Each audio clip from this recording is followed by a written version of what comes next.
Jimmy Kimmel has decided to do something thoughtful for his friend Stephen Colbert as The Late Show comes to an end after 11 years.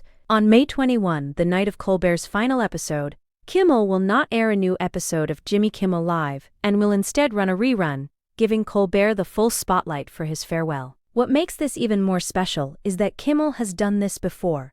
Back in 2015, when David Letterman was signing off, Kimmel made the same move and told his audience, "Please do not watch it. Especially if you're a young person who doesn't understand what all the fuss is about. Dave is the best, and you should see him."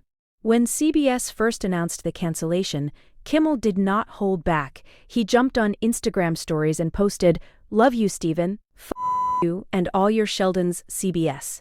He even went as far as putting up a billboard in Los Angeles asking Emmy voters to vote for Colbert's show over his own, despite both shows being in the same category. On May 11, Kimmel appeared on The Late Show alongside Jimmy Fallon, Seth Meyers, and John Oliver for a Strikeforce 5 reunion, the group that ran a podcast together during the 2023 writers' strike to financially support their crews. David Letterman also came by on May 14 to pay his respects. Colbert himself opened up about the cancellation, saying, "Me being cancelled reinforced a narrative that CBS already had a nimbus of knee-bending that they had created around themselves, because even their lawyers said there was no reason to cut the check. And then they did, and gave no rationale for why they changed their minds. And then suddenly, they got their broadcast license." When Kimmel appeared on Colbert's show, and Colbert asked him if he ever imagined a president celebrating a host losing his job, Kimmel responded, "No, I never imagined that we'd ever have a president like this.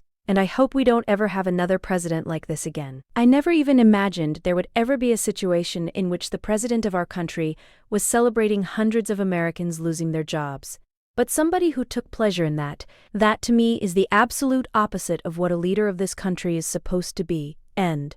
Seth Meyers also expressed his feelings about Colbert, writing, "For as great a comedian and host he is, Stephen Colbert is an even better person. I'm going to miss having him on TV every night, but I'm excited he can no longer use the excuse that he's too busy to hang out with me." The Late Show with Stephen Colbert airs its final episode on May 21 on CBS, and with Kimmel stepping aside that night, it is clear that in the world of late-night television, real friendships matter more than ratings.